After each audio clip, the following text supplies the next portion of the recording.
Allez, on est de retour maintenant. On va parler du Togo. La coalition des 14 retarde l'entrée de ses représentants au sein de la Commission électorale nationale indépendante. Normalement, hier mardi, les 8 représentants de la C14 nommés par l'Assemblée nationale auraient dû prêter serment. Seulement, voilà, du cours de la conférence de presse, la coalition a annoncé qu'un certain nombre de ces revendications n'avaient pas été satisfaites. Donc, pas de prestation de serment. La Cour constitutionnelle a d'ailleurs réagi parlant d'un manque de respect à l'institution Firmin Teiko Agbo. Mais d'abord, cette position de la C14 n'est que logique. Oui, elle est logique du moment où elle a annoncé depuis un moment qu'elle ne s'associe pas. Du moment où où on ne l'a pas associée à l'organisation du scrutin, donc elle va pas s'associer au recensement et à tout ce qui suivra après. Donc elle est logique. Elle est juste dans son rôle ou dans la logique de ce qu'elle défend depuis un moment. Mais j'ai l'impression qu'elle ne mesure pas la portée de tous ces actes. C'est quand une cour constitutionnelle vous attend et vous ne venez pas, vous n'envoyez même pas de courrier pour dire à la Cour constitutionnelle, nous avons tel problème, donc la Cour constitutionnelle vous attend. Et la Cour constitutionnelle qui réagit, c'est l'institution suprême de la République togolaise, la haute juridiction du pays, qui réagit. Mais ça veut dire qu'il faut s'attendre à un certain nombre de conséquences qui seront peut-être ingérables pour la coalition des 14. C'est difficile. La coalition même, elle sait ce qu'elle veut. Mais j'ai l'impression qu'elle se fragilise et elle ne sait pas exactement là où elle est en train d'aller. En 2015, peut-être en 2013, la coalition, on aurait une coalition comme ça, qui se serait comportée comme ça, le pouvoir aurait eu peur. Ce sera une question de rapport de force. Mais aujourd'hui, le pouvoir est en train d'amener la coalition petit à petit vers sa tombe. Et la coalition ne s'en aperçoit pas encore. Elle va appeler à des manifestations, mais le pouvoir, lui, va toujours avancer. Horus, vous croyez que cette décision, c'est-à-dire si la C14 avait prêté serment, ça aurait été difficile à expliquer? Parce qu'il y a eu quand même, le dimanche, la coordinatrice était sur une radio et annonçait que les 8 iront prêter serment. Le lundi, un autre responsable de la coalition était sur notre radio, dit non, les 3 de l'ANC ne prêteront pas serment. Et le mardi, la décision est finalement tombée de ne pas prêter serment. Bon, je pense qu'il y a un problème de perception. Je pense que le parti UNIR, qui est d'ailleurs au gouvernement, semble avoir dans les perspectives le respect d'un calendrier, celui des élections, auquel qu'il a déjà reporté. Mais l'opposition est dans le respect d'un calendrier qui est censé être le fruit d'un processus revendicatif. Et le problème qui se pose, c'est que tout au long de toutes les pérégrinations, où on a eu les dialogues, on a eu les échanges, les contestations, les tables rondes, les voyages et tout, on a l'impression que les deux acteurs ne se sont pas entendus. Ou du moins, on a le grand étonnement de voir qu'ils s'entendent aujourd'hui et qu'ils ne s'entendent plus demain. Donc du coup, comme je le dis, la politique togolaise, elle est un peu particulière, par conséquent, difficile de savoir quelles sont les réelles intentions des politiques. Maintenant, ceci étant dit, par rapport au fait de ne pas participer à la CENI, personnellement, je peux le comprendre dans le sens où, dès le début, il est vrai que la C14 appuyait sur le point essentiel qu'il n'y ait pas d'amorce au niveau du processus électoral. Il fallait le stopper, faire les négociations nécessaires, en tirer les conclusions et maintenant amorcer ce processus-là. Ce qui s'est fait, c'est qu'il y a un processus qui a été enclenché, qui est même en cours de finalisation, et maintenant on va les reverser au niveau de la CENI. Donc grosso modo, c'est une manière d'avaliser quelque chose que vous contestiez, d'autant plus que le recensement s'est fait sans vous, un certain nombre de prises de décisions s'est fait sans vous, et la machine, elle est en marche. Donc si demain matin, vous envoyez 1 ou 2 personnes des vôtres pour l'intégrer et suivre le légitime processus de ce qui se fait, ça veut dire que vous avalisez ce qui s'est déjà fait. Donc par conséquent, vous rendez caduques les protestations que vous aviez émises quant à l'avancée de ce processus. D'accord. Alors, Francisco, quand on s'est battu pour entrer à la CENI et qu'au finish on dit on ne prête pas serment, il y a quelque chose qui cloche entre les deux faits. Oui, tout d'abord, je veux voir, disons, quel est l'intérêt même du communiqué de la Cour constitutionnelle qui dit qu'on lui a manqué de respect. Parce qu'il faut que cette Cour soit crédible. Les messieurs étaient en toge. Il faut que voilà, ils attendaient l'honneur, qu'on leur fasse l'honneur, je le jure, mais il faut qu'ils fassent leur travail. Et cette Cour constitutionnelle également fait partie du contentieux. Et des contentieux même électoraux depuis des années, même la dernière élection, ils n'ont même pas su arrondir les fractions qu'ils ont trouvé plus de 100 combien de pourcents. Mais c'est inadmissible. En fait, la Cour constitutionnelle même n'a pas en tant que telle, aux yeux de beaucoup peut-être, cette crédibilité dont ils se revendiquent. Certes, il y a l'institution, mais il faut que les gens soient responsables lorsqu'ils sont chefs d'institution. Et maintenant, quant à aux membres de la C14, les 8, qui ne sont pas allés prêter serment, moi je trouve que c'est tout à fait normal, parce qu'on a fait traîner même les pas. Et les travaux sont allés, le recensement pratiquement est terminé. On fait une prolongation de 3 jours.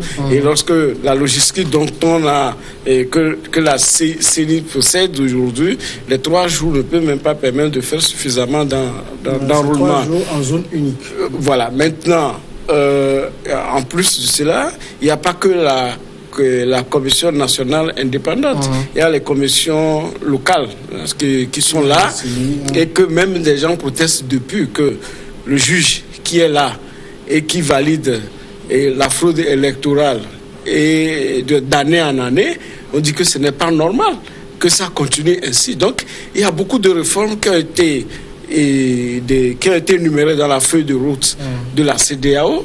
Et je prends par exemple les gens qui sont en prison. Je ne sais pas si quelqu'un parmi nous a un membre de la famille qui est en prison, mais nous avons des amis et des gens qu'on connaît qui sont des citoyens loyaux et qui se retrouvent en prison parce que aujourd'hui ils critiquent ce qui est en train de se faire. Je prends le monsieur de Aura Bank, M. Isa, et qui j'ai suivi la dernière fois son épouse à la Gora Senghor. Mais vous voyez, c'est qu'on est en train de brimer comme ça des citoyens, et on dirait que la citoyenneté, c'est de passer par la prison. J'ai mon frère Martin Napotien qui a fait la prison, qui est pour, on dit qu'il était dans quoi d'incendie des marchés de Lomé. Au moment où on l'accusait, lui, il était à Lomé. Au moment où le marché brûlait, il était à Lomé. On s'était séparés tardivement, et quelques semaines après, on le prend, on le jette en prison. Vous croyez que c'est normal comme ça qu'on prenne des gens, qu'on les jette en prison, qu'on gâche leur famille et autres? Donc il y a ces choses-là que notre pays doit cesser. Quand on dirige un pays, on ne dirige pas un pays pour sombrer les populations, mais c'est pour élever leur niveau. Pour ça, je suis parfaitement d'accord avec la coalition, parce que je ne sais pas ce qu'ils vont aller faire. Je l'ai déjà dit qu'on s'achemine, si même ils vont s'acheminer vers ce qu'on a vu au Gabon, où le parti au pouvoir PDG s'est arrogé pratiquement la part du lion, et puis vous cautionnez une élection où ça n'est que l'air.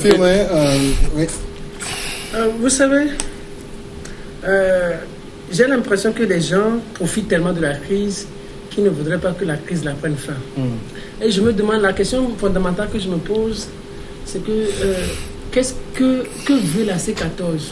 Pour moi, elle ne veut rien. Elle ne veut contribuer qu'à maintenir le système en place et à en profiter, à en jouir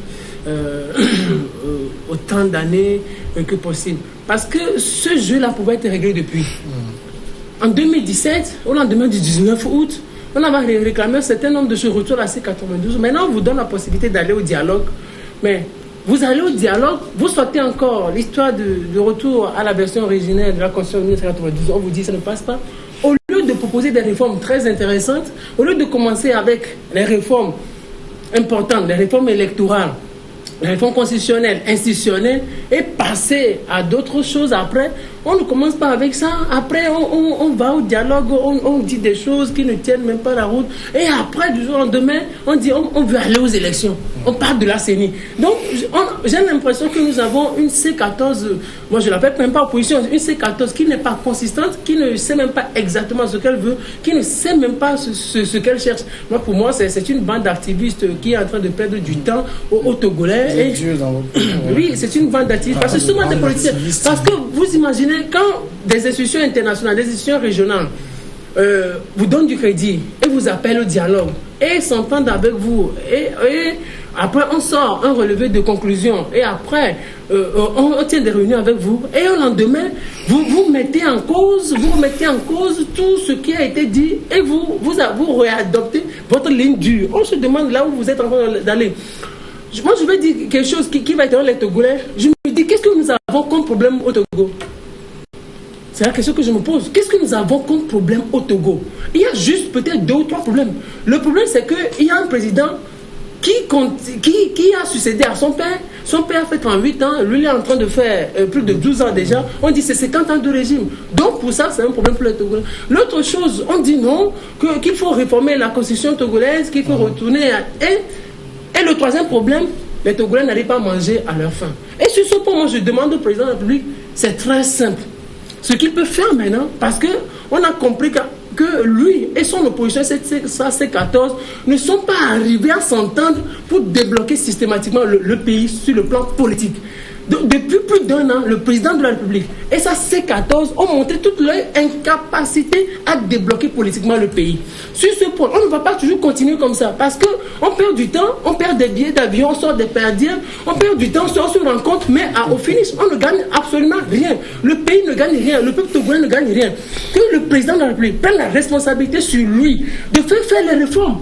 Avant le 20 décembre, En tout cas, on apprend que l'Assemblée est convoquée pour demain et après-demain. Oui, 14 donc, et 15. oui, si les réformes, parce que je sais que le problème en aucun cas va encore se poser. L'autre chose aussi, il faut le souligner, on ne peut pas avoir perdu tout ce temps-là pour que 3 articles. Oui, 3 articles. La Constitution soit modifiée. En 2006, il y a eu un dialogue intertogolais qui a pris des mois. Après, Blaise Compaoré est arrivé. Il y a eu un 20 août 2006, on a signé l'accord, la PG. Et après, en 2012, il y avait le CST qui réclamait les réformes. Ça n'a pas été fait. En 2014, les Togolais réclamaient les réformes. Ça n'a pas été fait. En 2017, les Togolais réclamaient les réformes. Jusqu'en 2018, les Togolais réclamaient les réformes. Et après, le président de la République se réunit ses ministres et il s'asseye et adopte 3 articles et envoie 3 articles à l'Assemblée nationale. Donc les Togolais sont morts pour 3 articles.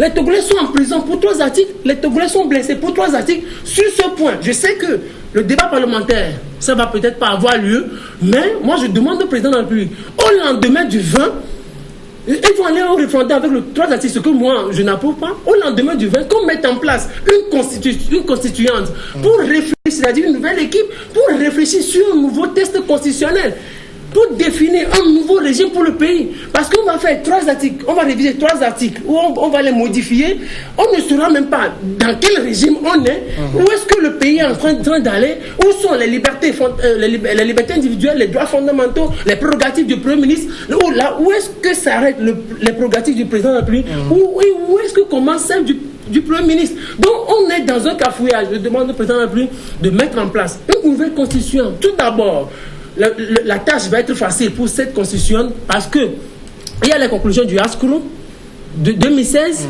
il y a le rapport de la commission des réformes politiques d'Awanana. Les travaux ont été faits, les conclusions, les rapports ont été remis au président. Donc si la nouvelle constitution arrive Bariga, la commission. Oui, il y a la CBJ, la CBJ aussi qui est là. Donc si la constitution arrive à être mise en place, qu'on leur remette tous ces tests-là et en 1 semaine ou 2 semaines, qu'ils définissent une nouvelle constitution pour le pays et qu'on soumette le test au référendum et le pays va évoluer. Parce que ça fait 5 ans déjà qu'on est en train de parler de la constitution de 92. Aujourd'hui, on a le WhatsApp, aujourd'hui, on a le Instagram, aujourd'hui, on a le Facebook. Ça veut dire que la société togolaise, le monde a considérablement évolué. Ça veut dire quand même que la balle, c'est dans le camp du chef de l'État, c'est à lui de faire les réformes. Alors, la balle, elle est dans le camp de tous, disons, des leaders politiques qui prétendent vouloir s'occuper de la gestion du pays. Parce que le problème qui se pose, c'est que le chef de l'État et son parti UNIR, mettons que au sein de leur parti, ils ont une optique de vie, une optique politique de vie. Et cette optique politique de vie, ils l'ont amorcée dès que le chef de l'État a pris le pouvoir, c'est-à-dire en 2005. De 2005 à 2018, vous avez eu un chef de l'État qui a créé son parti, qui a coopté un certain nombre d'intellectuels, qui a amorcé un certain nombre de politiques, qui a pris un certain nombre de décisions, qui a fait... Alors, je vais vous couper, on va juste marquer la courte pause et on reviendra après continuer le débat.